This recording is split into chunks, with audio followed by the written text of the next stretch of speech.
أكيد كلكم شفتوا الناس اللي بتطعم النورس هو طاير، لكن اليوم أنا رح أعلمكم أحسن مكان تطعموا فيه النورس هو طاير. شوفوا معي.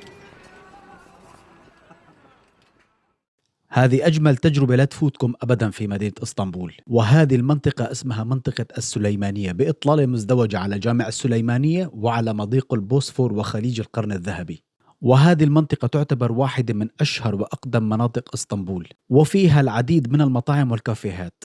ووجبة الفطور في أحد كافيات هذه المنطقة لازم تكون أساسية على جدولكم، وكل الكافيات في هذه المنطقة بيقدمون الفطور التركي التقليدي بأشكال مختلفة.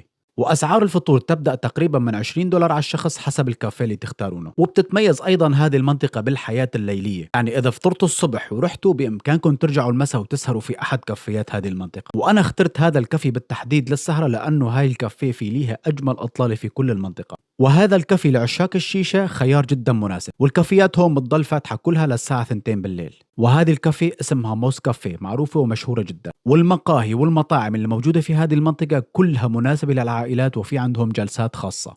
وبالنسبة لطريقة الوصول، إذا كنتم جايين بالمواصلات العامة تنزلون في أمينونو وتمشوا لهذه المنطقة لهذا الشارع بالتحديد، لما تطلعوا نهاية الطلعة راح يواجهكم هذا الدرج الملون. مجرد ما تدخلوا في هذا الدرج الملون راح تكونوا وصلتوا إلى أماكن الكافيات كلها.